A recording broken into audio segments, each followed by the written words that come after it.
Sanchodita Krishna Kritavan Samhitam Munihi Kritavan Samhitam Munihi Tasmin Yuge Pravrutteyam Sthane Vakena Hetuna Kutaha Sanchoditaha Krishnaha Krutavan Samhita Munihi Tasmin Yuge Pravrutteyam Sthane Vakena Hetuna Kutaha Sanchoditaha Krishnaha Krutavan Samhita Munihi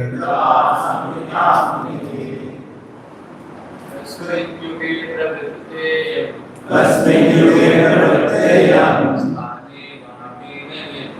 Sthane vakena hetuna Kutaha sanchodita Krishna Kritavan samhita munihi Tasmin Yuge Pravrutteyam Sthane Vakena Hetuna Sanchodita Krishnaha Kritavan Samhita Munihi Tasmin yuge pravritteyam Sthane vakena hetuna Sanchodita Krishnaha Kritavan samhitam munihi Kasmin, in which Yuge period Pravruta was this begun, Yam this, Sthane in the place, Va or Kena on what, Hetuna ground, Kutaha where from, Sanchoditaha inspired by, Krishnaha Krishna Dvaipayana Vyasa Krutavan compiled, Samhita Vedic literature, Munihi the learned. Translation and purport by His Divine Grace Abhayacharana Aravinda Bhakti Vedanta Swami Srila Prabhupada. In what period and at what place was this first begun, and why was this taken up? From where did Krishna Dvaipayana Vyasa, the great sage, get the inspiration to compile this literature? Translation with repetition.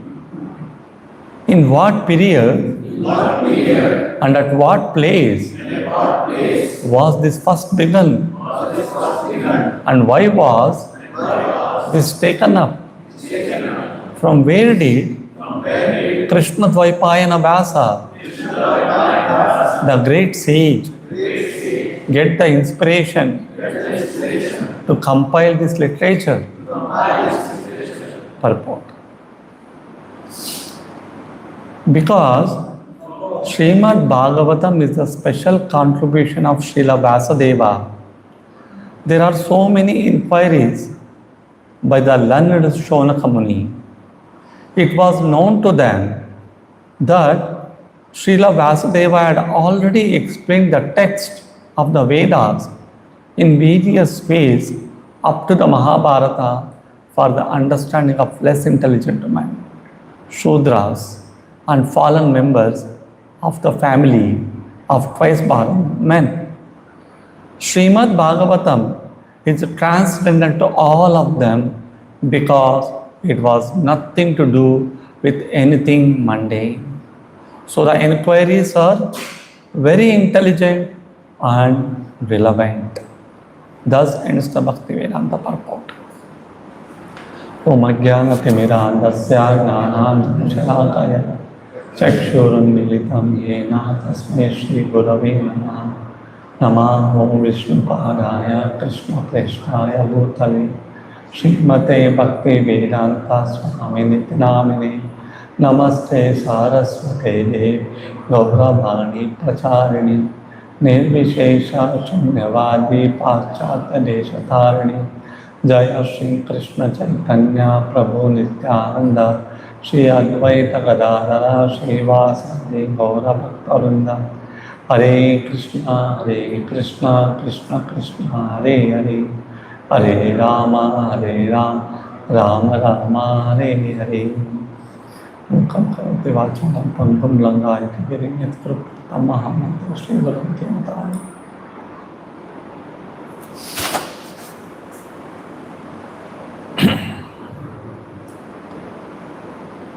It was during the time of Second World War.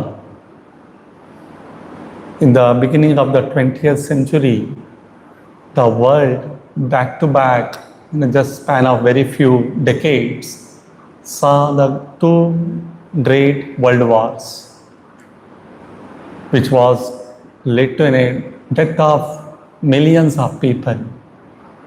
During that time, in entire world was lot of the enviousness, animosity, and lot of that ill feelings was spread everywhere in the entire world.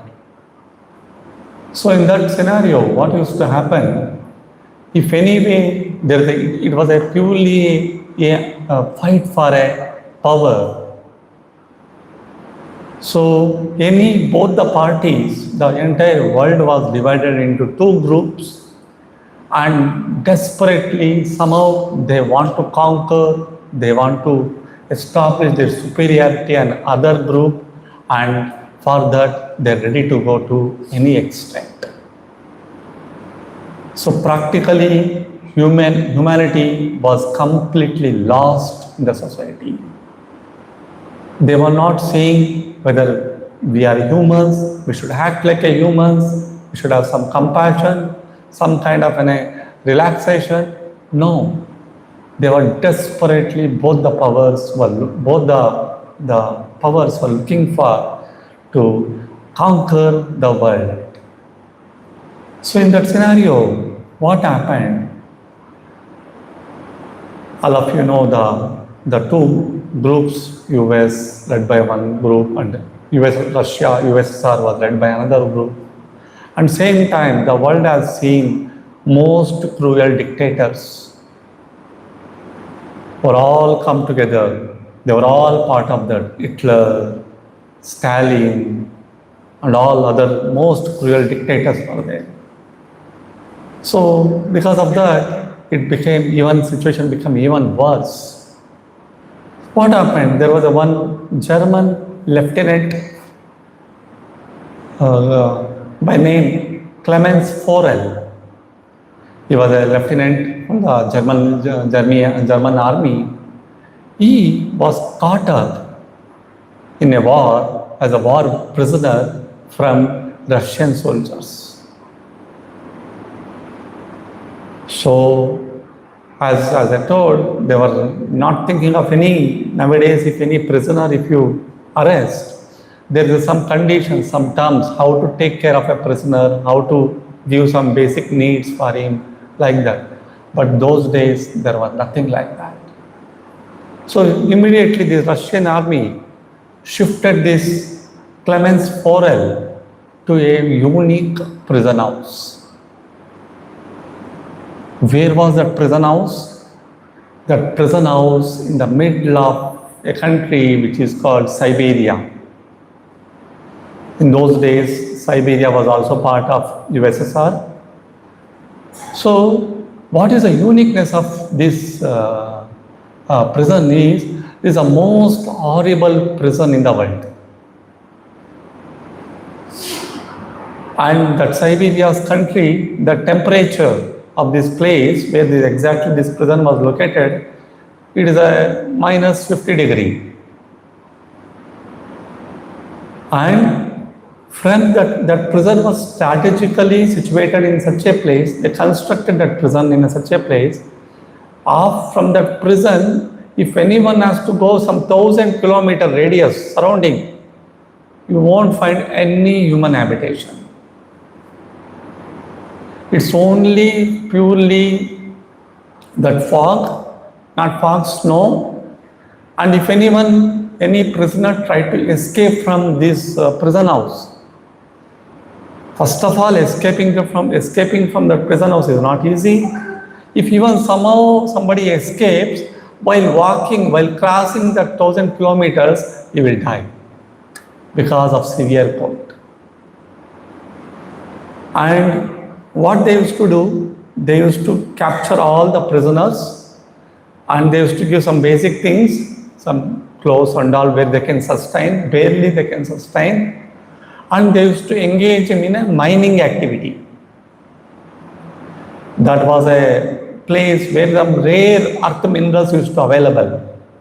So, but what is the problem in this?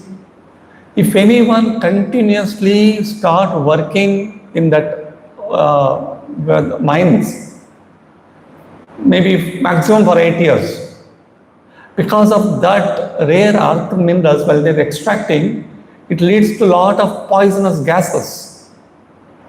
When they go deep inside the mine and they are extracting, they have to breathe that dangerous gases.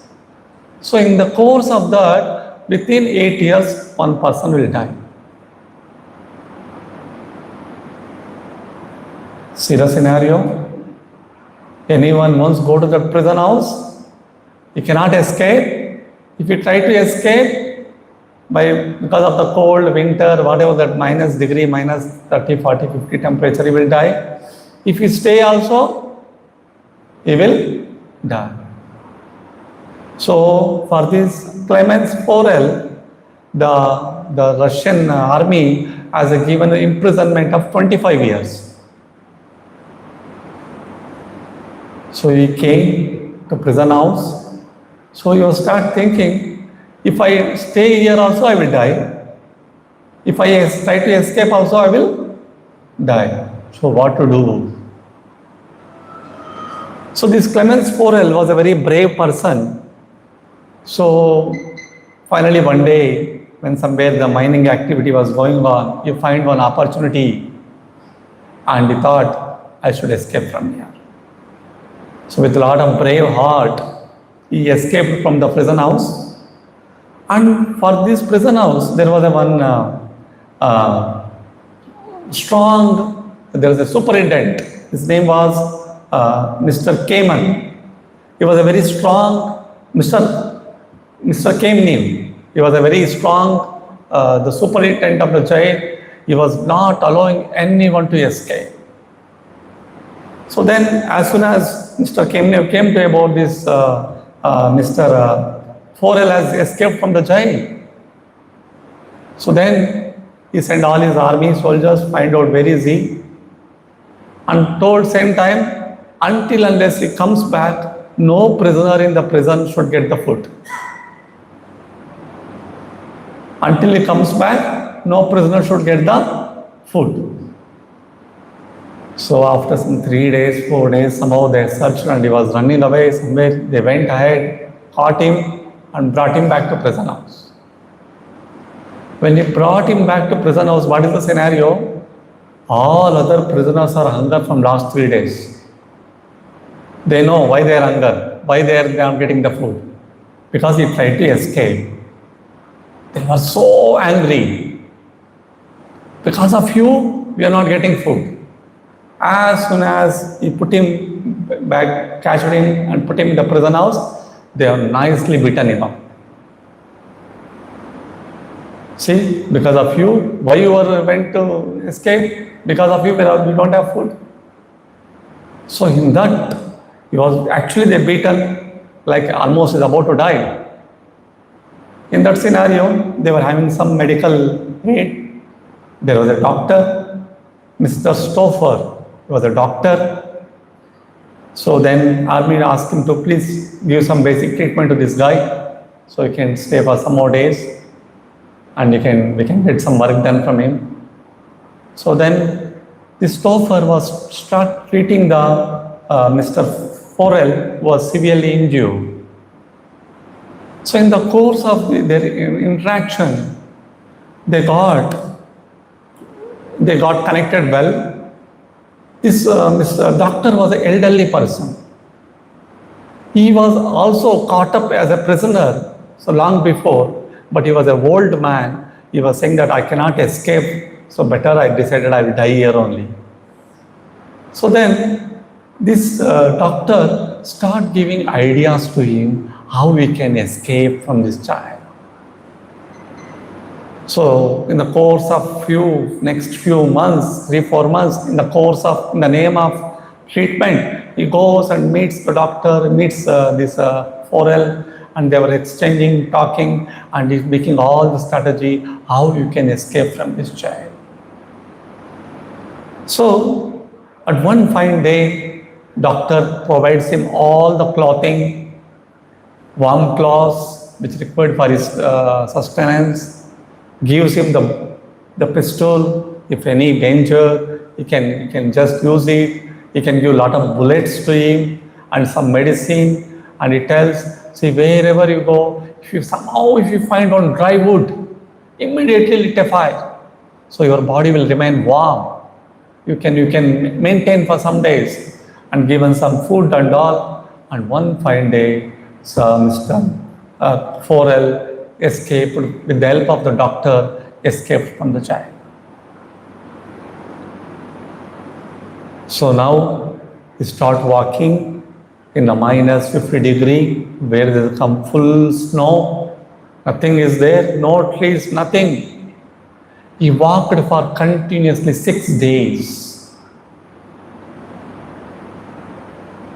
Practically his legs were not able to move further, and after 6 days, food got finished, whatever he has carried, water got finished. Still he was start walking. He walked up to 11 days. When he walked up to 11 days, the situation was like that. Last 5 days, no food, no water. So he was able to keep next step. See the scenario, he has to walk even several hundreds kilometers. At that time, he finds one seal in that area. Seals are the animals which live in the snow and all. So he tries to shoot that animal with somehow great difficulty. He shoots and kills that animal, and with that he will try to he eats that flesh and from sustains for some more time, for some more days.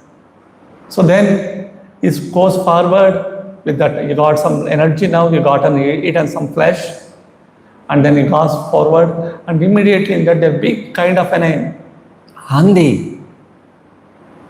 In that big handi, he find one thing good happens before that. After long, for 10-15 days, he is walking, he finds one dry tree.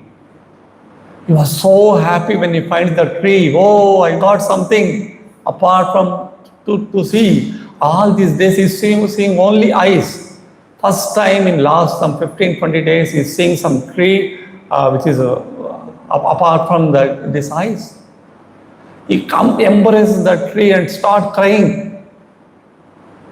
So then, after that, he goes little forward and he finds a big forest. In that forest, as soon as he reaches the forest, there is this handi. In that handi, what happens? One big tree falls on him. So he becomes unconscious for hours together or a day together like that. Then again he wakes up. When he wakes up, he saw surrounding what is happening, lot of wolves surrounding him. They are waiting to finish him up.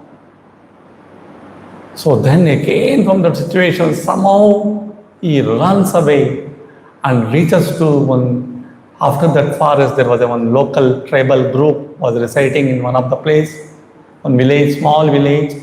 He reaches to that village and that village people were very friendly to him and they helps him, they give lot further more food, water, everything which required for further his journey. And they gives one dog to him, okay? You are all way you are traveling alone, at least you have this dog will help you. So with having the dog and having fresh energy, he walks further and almost he reached to one nearby railway station where he has to board a train and he has to, from the train he can reach to his country, Germany. What happens at that place?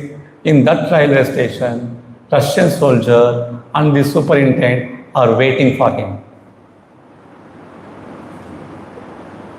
So he thought, okay, I have reached my goal, so I can go immediately board a train and go to Germany.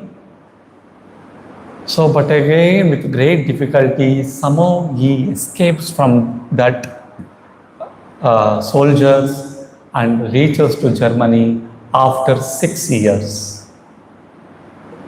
So this is a real incident which happened in the Second World War.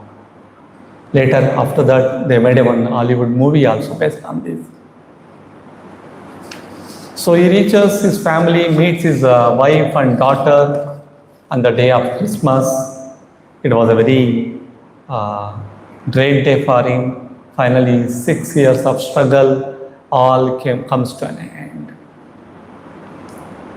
So now, if you see that Siberian prison house, they call it as a Siberian Gulag. So Gulag is such a unique prison house where people once can go, hardly they will be able to come back. Either they will die there or they will die while coming on the way, like that. This material world is also like that.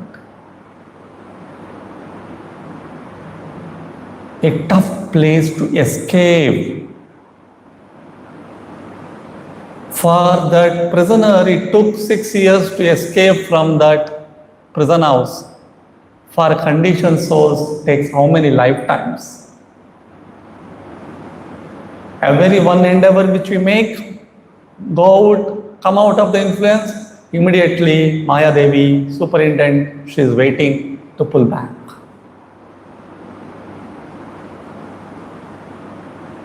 However, strong endeavor, immediately then Maya Devi also will make a strong endeavor, attempts to pull us back. So, Jiva has a continuous struggle to escape this, the material world, prison house is going on. And Maya's continuous plans also continuing how to trap this living entity. Maya is the more watchful on whom? Who want to escape from the prison house. Right? So, but in the case of Clemens Forel, his journey was completely dependent on his own endeavor. His own endeavor, his courage, whatever is. But in case of a conditional jiva, conditional entity like us, to cross this material world, we have not only our endeavor is there, our strength, along with that, we have a acharyas, the Supreme Lord's mercy, all along those things are there to help us to cross this ocean. So that is the difference in case of Clement Forel and a conditioned living entity crossing this material world. So, how the Lord's mercy is getting manifested? How Lord is helping the conditioned living entity to cross this material world? So, the Lord and Acharyas helping the conditioned souls through this Srimad Bhagavatam. Bhagavatam contains all the pastimes of acharyas, pure devotees, great devotees, Mahajanas, and many Lord's incarnations, Lord's pastimes. So, this Bhagavatam is filled with the questions and answers. If you see, interestingly, this first canto of Bhagavatam begins with a question and ends with a question. First canto, 19th chapter, last verse ends with a question. What is this Bhagavatam? Why? How it helps? If you see, there are nowadays, many times we will see frequently asked questions. Right? We'll use, if suppose there is one program is there, one organization organizing one program, something like that. What that organization does, it releases FAQs. So what is the frequently? Suppose when to reach, how to reach, what to do, what to bring. They will only frame some questions and they will only give answers. So if anyone want to attend that program, just go to that frequently asked questions, they will get all the answers, right?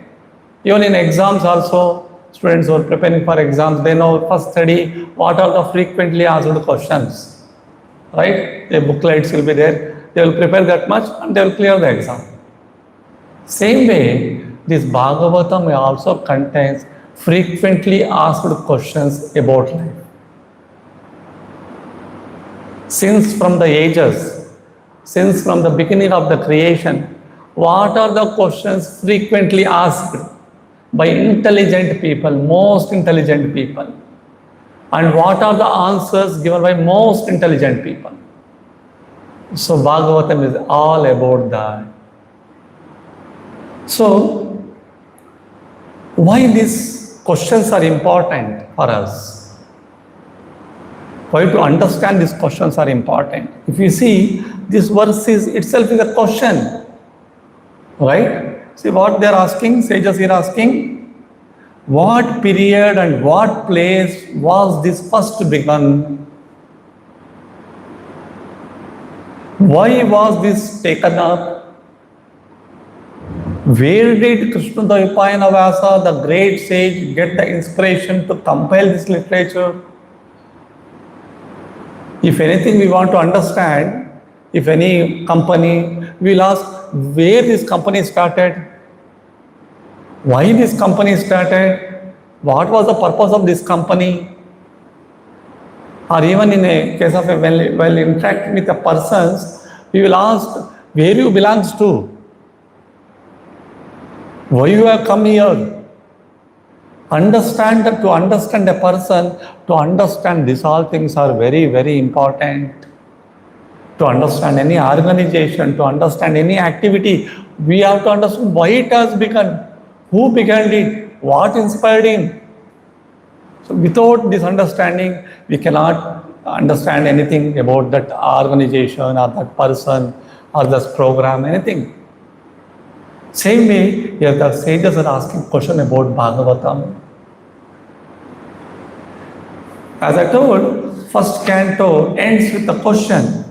In the first canto, 19th chapter, Parikshit Maharaj mentions question, asks a question. He says, that is the time where Shukadeva Goswami enters that arena, and as soon as he enters the arena, he makes him a seat and gives an elevated place, and then he asks a question.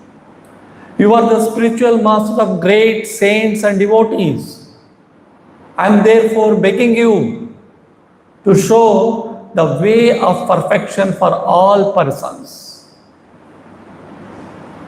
and especially the one who is about to die.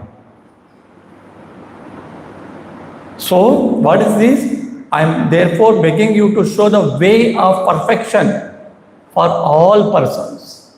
Parikshit Maharaj is not asking only for me. Parikshit Maharaj is asking for perfection for all. If anyone want to, as a human being, has to achieve perfection, so they have to understand few things. So please explain those things to me. And in that, especially one who is about to die. Is anyone who can say, I am not about to die? Anyone can say, no, I am not about to die? No. We are all about to die at any time. So then, he asks a further question. Next verse says, Yeshrotavyam ato japyam yat kartavyam nabi prabho smartavyam bhajana chaiva brui yadva viparyayam. Please let me know what a man should hear. Yeshrotavyam. What he should hear? Ato japyam. What he should chant. And smartavyam. What he should remember. Bhajane nava. And what he should worship. And also what he should not do. Please explain all this to me. See what a relevant question. The person who is about to die, what he should remember, what he should chant, what he should worship, and what he should not do. So this is the question. Then these questions are like that. As soon as he asks this question, Shukdev Goswami start answering. Actually, Srimad Bhagavatam starts from second canto.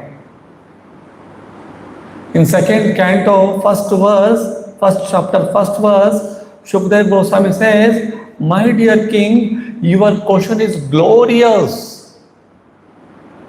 When somebody is singing, we say, no, wow.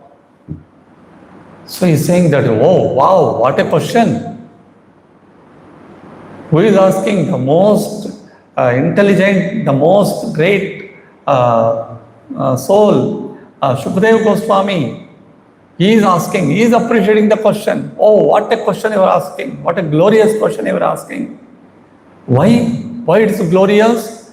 It is very beneficial to all kinds of people.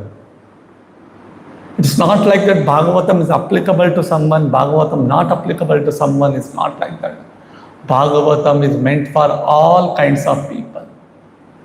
One who has people who run behind the desires, or people who don't have desires, all has to follow the Bhagavatam. So the answer to this question is the prime subject matter for hearing, and it is approved by all transcendentalists. This question is prime subject matter, very important matter, everyone should hear. And it is approved by all transcendentalists. So, that's what this Bhagavatam contains about. And it's even in the beginning of the first chapter, the sages of the Naimisharanya asks questions. How many questions they will ask? How many questions? 6 questions. In that 6th question, last question is what? Says, as long as Krishna is present here, Supreme Personality of Godhead on this earthly planet, all the religious principles were taken shelter of Krishna. Lord is taking care of the Dharma. So now Krishna is not there. Dharma, the principles of the Dharma taken whose shelter? Whom shelter? The Bhagavatam has taken, Dharma, religious principles have taken. That was a question. So for this question, the answer at the end of the 3rd chapter, Shukadeva Goswami tells, Sutta Goswami mentions that the Bhagavata Purana is as brilliant as the sun. And it has arisen just after the departure of Lord Krishna to his own abode. The Lord has left to his world, and as soon as Lord has left, what descended to this world? The Bhagavatam is descended to this world. Accompanied by what? Along with Bhagavatam, what all things are there? Religion, knowledge. And persons who have lost their vision, say Nasta Drushti. In Kali Yuga, all people are blind. They have lost the Drishti, Nasta Drushti. Persons who have lost their vision due to dense darkness of ignorance in the age of Kali shall get light from this Purana. So they will get enlightenment only from this Purana. There is no other hope. In this purport, purport to this verse, Prabhupada mentions that Krishna descends to reclaim the souls, as he mentioned in the Bhagavad Gita. What is the reclaiming means? Reclaiming means creating a knowledge about God, making them understand their relationship with the God, and giving an opportunity to them to practice that devotion, and finally make them understand what is their destination, where they have to come reach. So these all aspects includes the aspects of dharma. So the living entities are entrapped in many ways. Some are entrapped only in basic things, eating, sleeping, mating, and all these things. So, and some are maybe doing same thing in an advanced way, more nicely. What all things are happening now in the name of luxury. People are doing all the things. That's why Prabhupada tells, nowadays people are like royal edition of animals. What is this? What is the human life now? Royal edition. Royal edition of what? Animal. So people are blind to spiritual knowledge and religious life. So they are ready to risk their next life to become a dog or a hog or anything, no problem. They are okay. So that's why in such a age, how to awake the people, how to make them come out of the deep ignorance. For that, the Lord, as the same Lord, descended in the form of Srimad Bhagavatam. Prabhupada at the end of the purport mentioned that Bhagavatam is identical with Lord Krishna. One who sees Srimad Bhagavatam truly sees Lord Krishna in person. This is the final concluding statement of the Prabhupada in the purport. One who was seeing the Srimad Bhagavatam, they are seeing the Krishna in person. It's not like, okay, we have to see Krishna, physical form, we have to see. No, not necessary. If one who is seeing the Bhagavatam, one who is reading the Bhagavatam, he is seeing Krishna in person. So today is a very auspicious day, Bhadra Purnima. So this Bhadra Purnima is a very auspicious day. Is mentioned that in Bhagavatam itself it is mentioned that one who distributes Bhagavatam on this Bhadra Purnima day, anyone who gives this Bhagavatam to any of his friends or relatives, he will get the blessing of Lord Krishna. So it's a very great opportunity. You can gift the Bhagavatam. If not necessary, you have to say, if you able to give any full set, that's great. If not, any one small book, if you give to your friends, or if not happening, at least give this knowledge to someone, give some pass or pamphlet of our program. So in that way, they will please the Lord Krishna. See, Bhagavatam is a key for a person to come out of this material world. See, in case of Mr. Forel, he has to struggle so much for 6 years without food, without water, in the middle of so cold, chilling cold, dangerous animals. In our case, we no need to all these austerities. Just hold Bhagavatam, on one hand, another hand japa bag. As long as our life is there, just hold these things in our life. So then, at the end of our life, we'll land directly at door of Goloka. So in our life, this is the austerity which we need to take. So we are blessed with such a literature. Srila Prabhupada has presented all this, the literature, translated these 18,000 slokas into English where we can understand. So imagine if Srila Prabhupada would have not translated, even though Bhagavatam is such a great knowledge, we were not going to have any access for that. Would have lost that connection. And today is one more special day. Today is the day Srila Prabhupada took sannyas. It's a very important day. If Srila Prabhupada would have not taken the sannyas, if Srila Prabhupada would have not carried Bhagavatam, 200 sets of Bhagavatam in his Jaladota journey to distribute to Western world, Prabhupada would have not crossed this ocean. Today, none of us would have been an opportunity to take up Krishna consciousness. So that's why this year we are this day is very special. So I will read some few pastimes related to Srila Prabhupada Sannyasa Smriti. It will take another 15 to 20 minutes.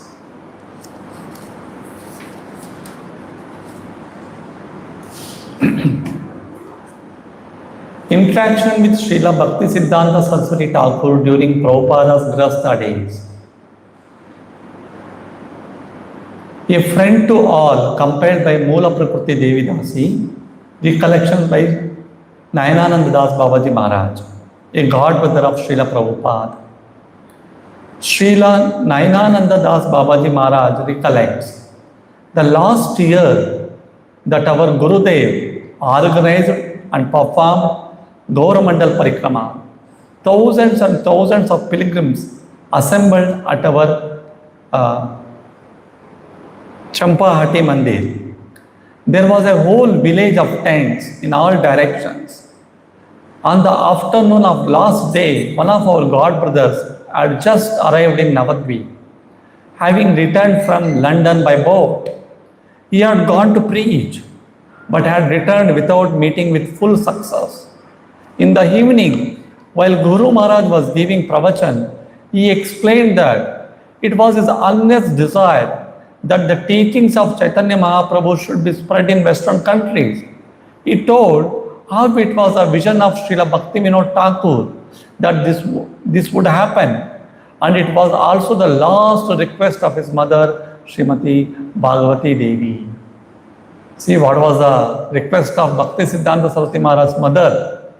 Her mother wanted this knowledge of Bhagavatam should spread everywhere. Great Vaishnavi. To him, before she left this world, consequently, he had been willing to take the lifeblood of the Gaudiya Math in funds to send devotees there to preach. But so far, these attempts had been largely unsuccessful. At this moment in his talk, I noticed that something very mysterious was happening. Guru Maharaj was looking out at the large crowd of devotees. He is referring to Bhaktisiddhanta Saraswati Maharaj giving a talk and looking towards large crowd of devotees. Especially in the front, where all the sannyasis and brahmacharis in red cloth were. Then he turned his head and looked over his left side, where I was standing. He was looking intently at someone and became silent for a long moment.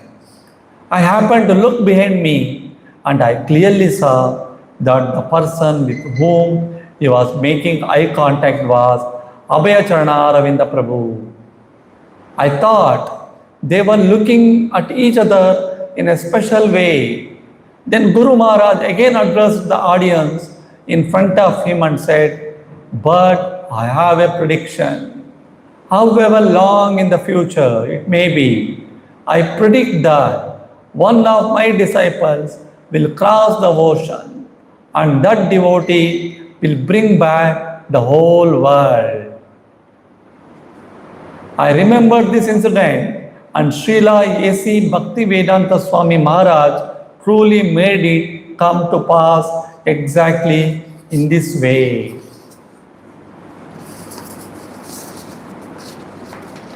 Srila Prabhupada, a humble Grahastha Vaishnava. Srila Nayanananda Das Babaji Maharaj recollects, Abhay Prabhu behaved very humbly to everyone. Even though he was a senior in many ways, to most of the people who came later during those 11 years, he would always pay dandavat to others.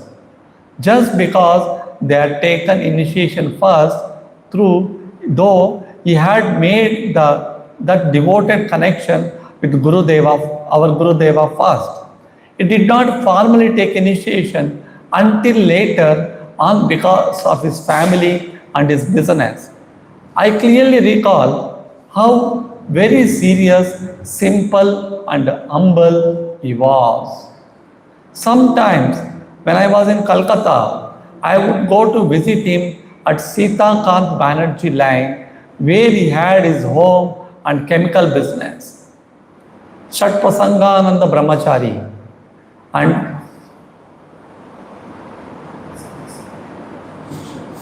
Satisha Prabhu, some font problem here, used to accompany me when I visited his house on Sita Kant Banerjee Lane.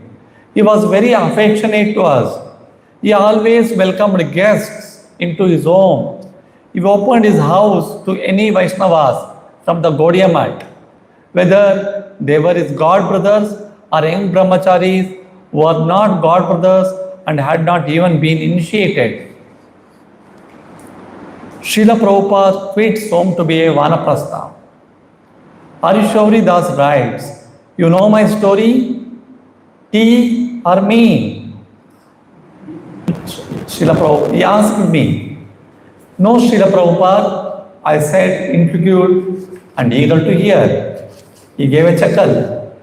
My wife, she was fond of drinking tea. So one day, I told her, either you give up your tea drinking or you give up your husband. Oh, then I will give up my husband. Of course, she thought I was joking. He went on, but a few days later, I left the house without telling anyone. I borrowed 10 rupees from a friend and brought a train ticket and I never returned. Where did you go? Somewhere, anywhere. He laughed. He never saw his wife again. Srila Bhakti Siddhanta Saraswati Thakur urges Srila Prabhupada to take sannyas. One night, Abhay had a striking dream. The same dream he had several times before. During his days as a householder, Srila Bhakti Siddhanta Saraswati appeared just as Abhay had known him. The tall, scholarly sannyasi coming directly from the spiritual world, from Krishna's personal entourage. He called to Abhay and indicated that he should follow repeatedly. He called and motioned. He was asking Abhay to take sannyas. Come, he urged, become a sannyasi. Abhay awoke in a state of wonder. He thought of this instruction as another feature of the original instruction Srila Bhakti Siddhanta Saraswati had given him at their first meeting in Calcutta. The same instruction that his spiritual master had later solidified in a letter, became an English preacher and spread Krishna consciousness throughout the Western world. Sannyasa was for that end. Otherwise, why would his spiritual master have asked him to accept it? Abhay reasoned that his spiritual master was saying, now take sannyas and you will actually be able to accomplish this mission. Formally, the time was not right. Abhay deliberated cautiously. By accepting sannyas, a Vaishnava dedicates his body, mind, and words totally to the service of the Supreme Personality of Godhead. Renouncing all other engagements, he was doing that already. Srila Bhakti Siddhanta Saraswati had offered sannyasa to his leading disciples so that they could continue his mission. They did not done it. Preaching in the West had proved perilous even for Gaudiya Math's most recognized sannyasis. How could he, a mere householder, presume he could succeed where the others had failed? He was hesitant, the helpless, incapable feeling he had expressed in his Viraha Astaka was there. But now his spiritual master was beckoning him over all other considerations, even over natural humility. Now, although he was elderly and alone, the desire to preach just as spiritual master had preached remained within him. A fierce, through sometimes quietly expressed determination. The Vedic standard and the example set by previous acharyas was that if one wanted to lead a preaching movement, sannyasa was required. Srila Bhakti Siddhanta had taken sannyas to facilitate his missionary work. Lord Chaitanya had taken sannyasa to further the Sankirtana movement.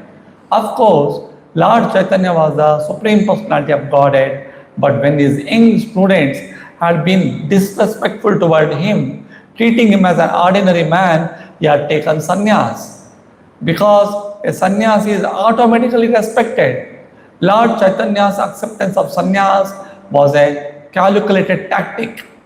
As soon as he began traveling throughout India as a sannyasi, he immediately attracted towards thousands of followers to the Sankirtana movement.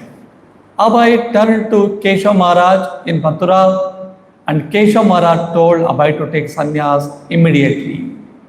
After corresponding with Tirtha Maharaj, Abhay had felt some uncertainty about accepting sannyas, and now that he was being encouraged so strongly, he resisted, but Keshav Maharaj was insistent. Srila Prabhupada, I was sitting alone in Vrindavan, writing. My God brother insisted to me, Bhaktivedanta Prabhu, you must do it. Without accepting the renounced order of life, nobody can become a preacher. So he insisted. Not he insisted. Practically, my spiritual master insisted. He wanted me to become a preacher. So he forced me through.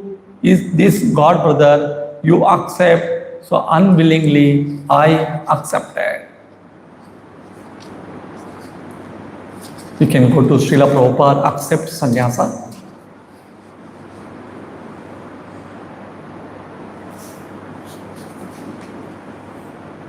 Keshavji Gaudiya Math was located in the midst of one of Mathura's downtown bazaars.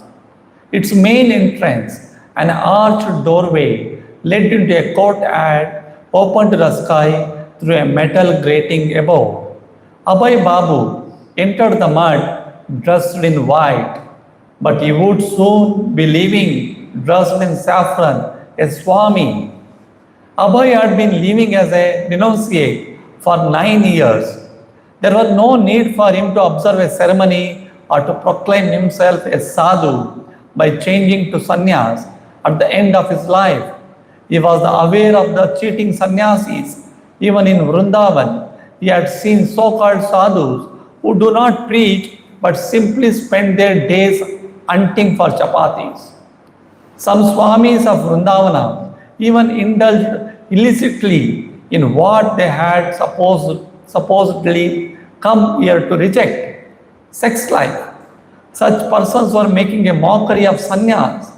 And there were the caste Goswamis also, who lived like ordinary householders, running temples as a business to support their families and accepting honor and donations from the public on the false basis of birth. Abhay knew of these abusers of sannyas, but he also knew the real purpose of sannyas. Sannyasa was for preaching. On the morning of September 17, 1959, in the 50 by 25-foot DT room on the second floor of the Keshavji Mat, a group of devotees sat before the deities of Radha Krishna and Lord Chaitanya. The deities were colorfully dressed in royal clothing and silver crowns. Abhay sat on a mat of kusha grass beside 90-year-old Sanatan, also to receive sannyasa that day. Sitting opposite the two candidates, Narayan Maharaj, Keshav Maharaj's disciple, prepared to conduct the ceremony of mantras and offerings of grains, ghee into the fire. Akinchana Krishnadas Babaji, Abhay's god brother, known for sweet singing, played mridanga and sang Vaishnava bhajans, sitting on a raised asana. His Holiness Keshav Maharaj presided. Narayan Maharaj chanted the required mantras and then sat back silently while Keshav Maharaj lectured. Then, to everyone's surprise, Keshav Maharaj asked Abhay to speak. Abhay had not expected this. As he looked around at the gathering of devotees, he understood that the common language was Hindi. Only Keshav Maharaj and a few others spoke English. Yet he knew he must speak in English. After Abhay's speech, each initiate received his sannyasa danda, the traditional head-high staff made of 4 bamboo rods bound together and completely enwrapped in saffron cloth. They were given their sannyasa garments, 1 piece of saffron cloth for a dhoti, 1 for a top piece, and 2 strips for underwear. They also received tulsi neck beads and the sannyasa mantra. Keshav Maharaj said that Abhay would now be known as Bhaktivedanta Swami Maharaj, and that Sanatana would be Muni Maharaj. After the ceremony, the 2 new sannyasis posed for a photo standing on either side of their sannyasa guru who sat in a chair. That is the darshan photo which we are seeing here. The Keshav Maharaj is sitting, Srila Prabhupada and Muni Maharaj are standing next to him. Keshav Maharaj did not impose any strictures on Abhay. He simply encouraged him to go on preaching. Yet Abhay knew that to become A.C. Bhaktivedanta Swami did not mean merely that he was giving up family, home comforts and business that he had done 5 years ago, changing from white cloth to saffron cloth, from Abhay Babu to Bhaktivedanta Swami Maharaj had a special significance. It was a mandate he had required, the irrevocable commitment. Now it was only a matter of time before Bhaktivedanta Swami would travel to the west as Bhakti Siddhanta Saraswati had ordained. This was Bhaktivedanta Swami's realization of his new sannyasa status. The Gaudiya Patrika, account of sannyasa initiation, included a biographical sketch of Srimad Bhakti Vedanta Swami Maharaj, listing the major events of his life. The article concluded, seeing his enthusiasm and ability to write articles in Hindi, English and Bengali, Bhakti Siddhanta Saraswati Maharaj gave him the instruction to take Tridandi Sannyas. For nearly 1 year, he had been ready to accept sannyas in the month of Bhadra on the day on which Vishwarupa accepted sannyas. Vishwarupa is the elder brother of Sri Chaitanya Mahaprabhu. He also accepted sannyasa on the same day. Bhaktivedanta Swami at the Sri Keshavji Gaudiya Math accepted sannyasa from the founder of the Vedanta Samiti, Bhakti Pragna Keshav Maharaj. Seeing him accept his ashrama of renunciation, seeing this pastime for accepting the renounced order of life, we have attained great affection and enthusiasm.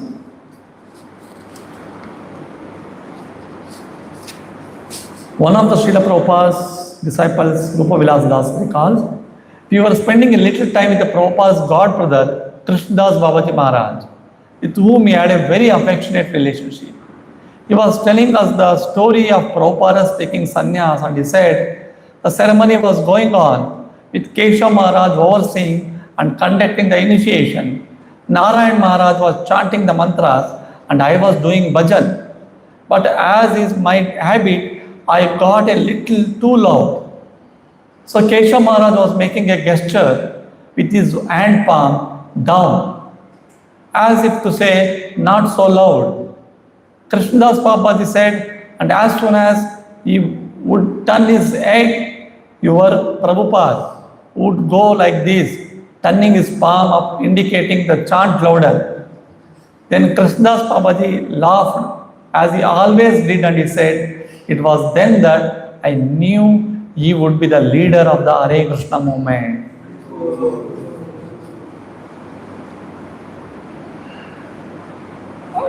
By Mahanidhi Swami. After Srila Prabhupada taking sannyas, Narayan Maharaj recalls, I would visit Srila Prabhupada many times while he was staying at Radha Damodar temple between 1962 and 64. One time, I went there and he was sitting on the floor on a torn quilt. After sitting down on my chadar, we both discussed the Srimad Bhagavatam. There was no bed in Prabhupada's room. He was sleeping on the floor. On another occasion, Narayan Maharaj recalls, often we would have kirtan in his room at Radha Damodar. Prabhupada played mridanga. I played kartals. He used to tell me how he was planning to go to America and other Western countries. He said, I want to preach as Prabhupada, Bhakti Siddhanta Saraswati had ordered me, and I want to publish back to Godhead in huge scale and preach in Western countries. If there will be a need, I will establish boarding facilities for interested people. The first concept of folk residency, Prabhupada already thought. If they want, I will give meat also, and eggs also, and wine also. I believe that after hearing Harinam Sankirtan and the Siksha of Sri Chaitanya Mahaprabhu, then certainly they will reject all these things and surely they will become pure Vaishnavas. See how Prabhupada has so much faith in the holy name. Prabhupada was going to West, and Western people are addicted to all this meat, wine, eggs and all. Prabhupada is telling that I will give them. What I will give all that. And I will give the teachings of Chaitanya Mahaprabhu and Harinam. And when they take Harinam, naturally they will leave all the things. Srila Prabhupada teaches by example.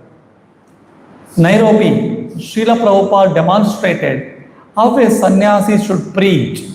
For 1 month, he strictly followed Vedic tradition by staying only 3 days or less in the home of each of his Indian hosts. Then although the host always provided him good food and comfortable accommodations, he would move on to the next place. This was a rule for sannyasis. Prabhupada said it kept them from becoming attached to bodily comforts and from inconveniencing their hosts. Bhakti Vedanta Swami Srila Prabhupada ki, Srila Prabhupada Sannyas Smriti Mahotsav ki.